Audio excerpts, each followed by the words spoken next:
오늘 바울의 기도 8번째 시간입니다.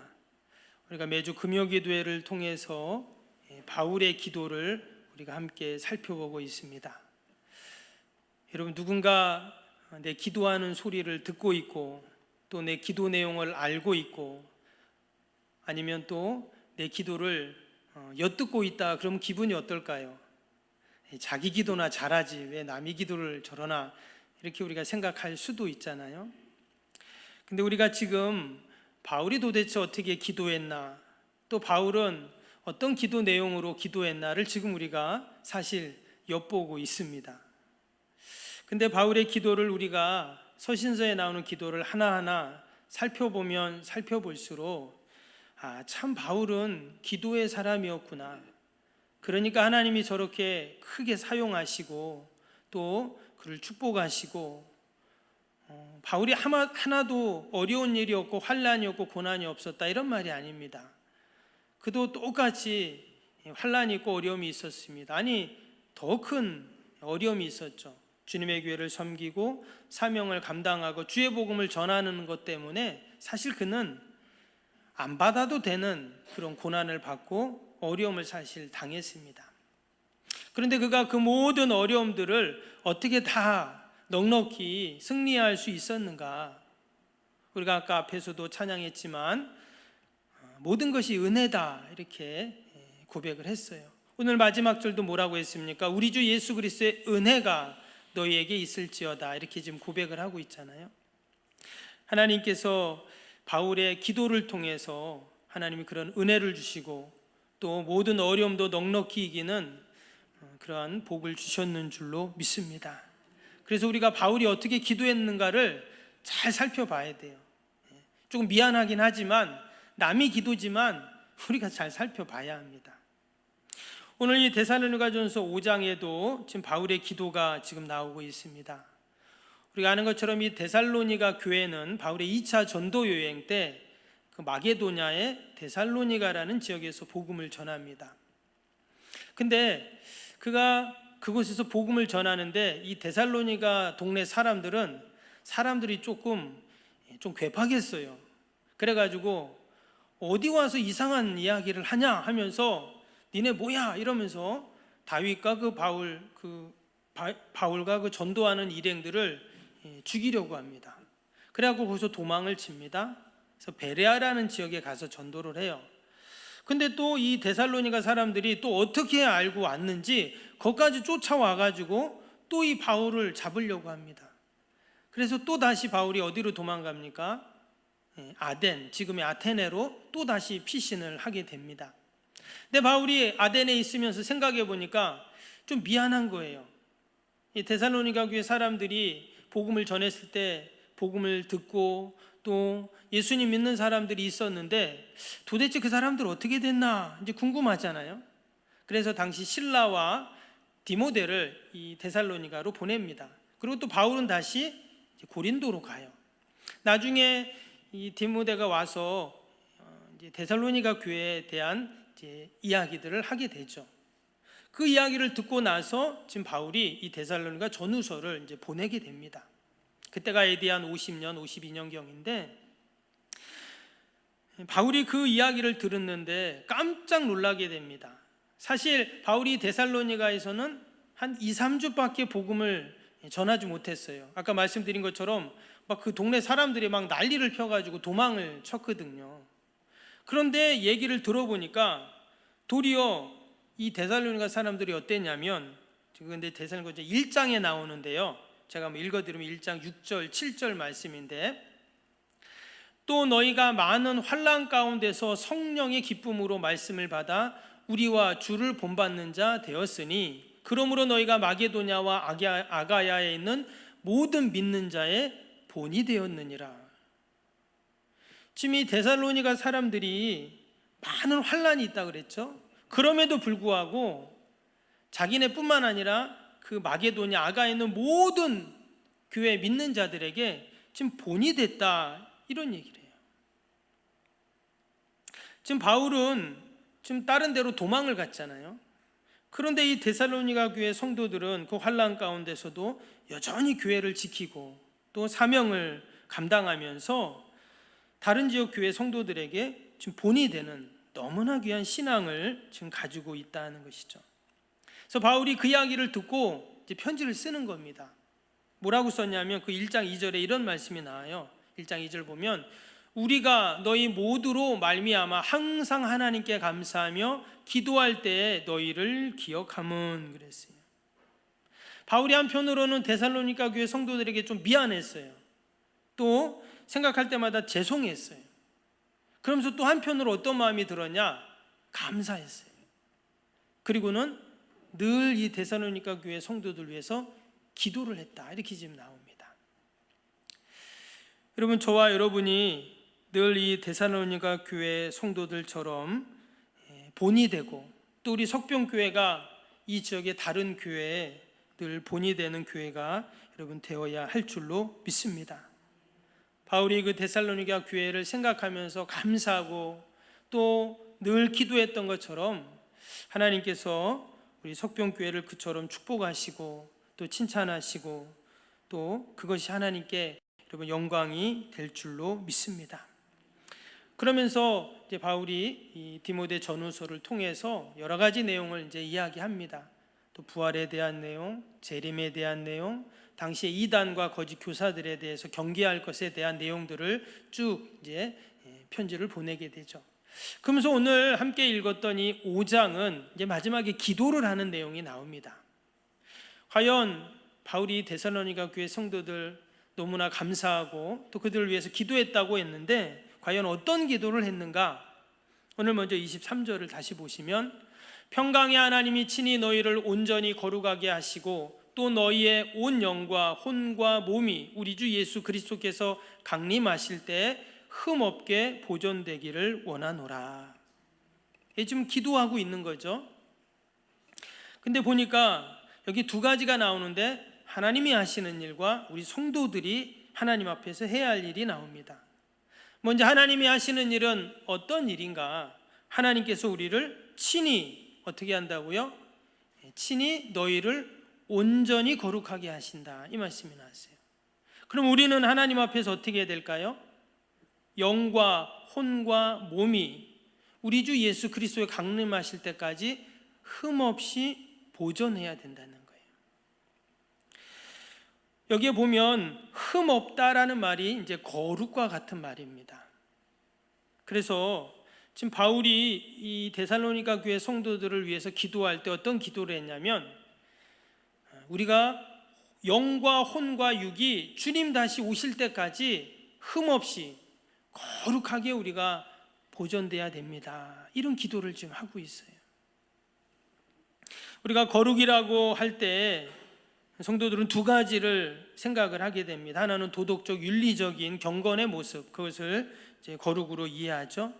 좀 보수적인 그러한 교단 또 신앙으로 그렇게 생각할 때 그렇습니다.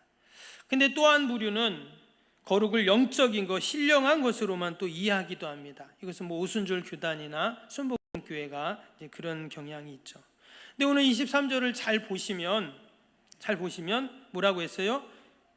영과 혼과 몸이 주님 강림하실 때 흠없게 보존되기 원하노라 이렇게 말했어요. 영, 혼, 몸, 뭡니까?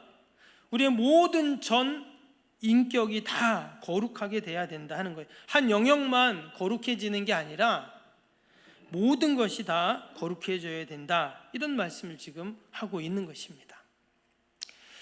여러분, 우리가 하나님 앞에서 우리의 몸도 거룩해져야 돼요. 그래서 여러분, 우리가 건강해야 됩니다. 하나님이 주신, 우리가 태어날 때 다 하나님이 건강을 주셨잖아요. 근데 우리가 살아가면서 우리의 몸을 어떻게 해요? 잘 관리하지 못하면 질병으로 어려움을 당합니다. 그래서 우리가 하나님 앞에 서는 날까지 어떻게 해요? 건강해야 돼요. 또 우리의 혼도 마찬가지입니다. 혼 안에 지정의가 다 담겨 있다고 했죠. 그래서 우리가 하나님 앞에서 우리의 감정, 또 우리의 의지, 또 우리의 지적인 것도 다 어때요? 하나님 앞에 거룩함으로 보존되어야 합니다. 우리의 영도 마찬가지예요. 영은 보이지 않지만 그러나 우리의 영도 늘 하나님 앞에서 거룩하려고 우리는 몸부림을 쳐야 한다라는 것입니다. 지금 바울이 데살로니가 교회 성도들 위해서 이것을 위해서 지금 기도를 하고 있어요. 그런데 바울만 이렇게 기도한 게 아니라 베드로 사도도 이렇게 기도했어요. 베드로전서 1장 15절 16절에 보니까 이제 초대교회 성도들 위해서 기도할 때 오직 너희를 부르신 거룩한 이처럼 너희도 모든 행실에 거룩한 자가 되라. 기록되었으되 내가 거룩하니 너희도 거룩할지어다 하셨느니라. 베드로 사도가 고난과 핍박 가운데 고통당하는 초대교회 성도들을 위로하면서 이 베드로 전후서를 썼죠. 그런데 그 고난을 이기는 방법, 처방이 뭐라고요? 거룩이었다. 이렇게 지금 이야기를 하고 있습니다. 그래서 우리가 함께 이 밤에 함께 기도할 때 우리가 나라 민족을 위해서, 교회를 위해서, 또 자녀들을 위해서, 또 아니면 내 지금 어려움을 위해서 우리가 기도를 하는데, 여러분 그 어려움을 이기는 방법, 문제를 해결하는 방법이 뭐냐? 바로 거룩이라는 거예요. 영과 혼과 육이 주님 오실 때, 강림하실 때까지 거룩함으로 보존되는 것, 흠없이 보존되는 것, 이것이 바로 하나님이 기뻐하시는 여러분 뜻인 줄로 믿습니다. 사단 마귀는 끊임없이 우리의 영과 혼과 육을 어떻게 해요? 거룩으로부터 점점 멀어지게 만든다는 거죠. 그래서 우리가 이 밤에도 함께 기도할 때 여러분 그러한 믿음을 갖고 소망을 갖고 함께 기도할 수 있기를 바랍니다. 그런데 오늘 24절에 보니까 이런 말씀이 나왔어요. 너희를 부르신 이는 미쁘시니 그가 또한 이루시리라 그랬습니다. 무슨 말이냐면 내가 하나님 앞에 거룩하고 흠없이 보존되기를 원하는데 그게 잘 안 돼요. 힘들어요. 근데 오늘 24절에 뭐라고 그래요? 하나님이, 우리를 부르신 이는 하나님이시잖아요. 하나님이 그걸 이루어 주신다는 거예요. 그래서 우리가 하나님께 다 맡기는 거예요. 우리의 자녀도 맡기고 또 우리의 지금 연약함들도 다 맡기고 우리의 영과 혼과 육 모든 전인격을 다 하나님께 맡기면 어때요? 하나님이 이루어 주신다는 거예요. 그래서 우리가 기도할 때 귀한 밤에도 그러한 여러분 믿음으로 함께 하나님이 반드시 거룩하게 하시고 이루어 주실 줄 믿습니다 하는 마음으로 바울처럼 함께 기도하기를 바랍니다. 그리고 한 가지 더 보면 바울이 또 뭘 기도했냐면 형제들을 위한 중보 기도를 했습니다. 그게 오늘 25절부터죠. 25절 보면 형제들아 우리를 위하여 기도하라. 거룩한 입맞춤으로 모든 형제에게 문안하라. 또 27절에 내가 주를 힘입어 너희를 명하노니 모든 형제에게 이 편지를 읽어주라.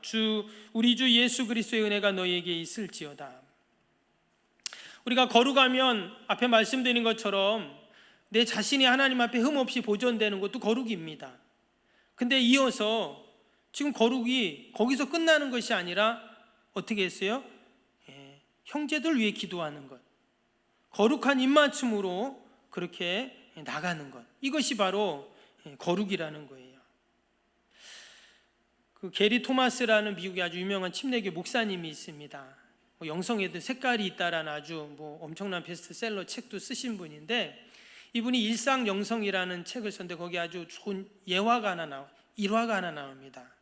어떤 내용이 나오냐면 이 목사님이 너무 사역이 바빠가지고 이제 책을 쓰는데 너무 바빠서 꼭 읽어야 할 책을 읽어야 되는데 못 읽었어요. 그래서 한 번은 이제 동부에서 서부로 또 사역을 하러 가는데 비행기에서 내가 이 책을 꼭 읽어야 되겠다 하고는 비행기를 탔대요. 타가지고 이제 책을 읽어야 되겠다 딱 봤는데 너무 불편한 거예요. 왠가 봤더니 옆에는 엄청난 거구인 사람이 앉아있고 또 옆에는 할머니가 앉아있대요. 그래도 내가 지금 이 책을 꼭 읽어야 되는데 하면서 이제 안전벨트를 딱 끼고 이제 책을 딱 펴는 순간 이 할머니가 말을 걸기 시작하는 거예요. 그래서 이제 눈은 책을 보고 할머니 얘기 들으면서 끄덕거리면서 그러면서 이제 있는데 이제 할머니가 이제 미안했는지 그런 거예요. 아이고 내가 책 읽는데 방해가 되는구나 미안해 이러면서 그러니까 또 목사님이니까 속은 좀 그렇지만 그래도 겉으로는 괜찮습니다 하면서 또 눈은 책을 보고 또 귀로는 할머니 얘기를 듣고 그랬더니 할머니가 그렇게 얘기를 했답니다. 내가 주책이지 15년 전에 우리 영감이 죽어서 내가 대화에 너무 굶주렸나 봐. 바쁜 양반 붙잡고 내가 괜히 이야기 안 해. 미안해. 그 얘기를 딱 듣는 순간 이 목사님이 하나님의 음성을 딱 들었답니다. 자기 마음속에 하나님이 뭐라고 말했냐면 그 여인에게 자신의 이야기에 귀를 기울여 줄 친구가 필요해서 내가 오늘 너를 그 자리에 앉게 했다. 하는 음성이 들리더래요. 이후 목사님은 책을 닫고 그 할머니와 몇 시간 동안 비행기에서 대화를 나눴다고 합니다. 그러면서 그 목사님이 그런 생각을 했다는 거예요.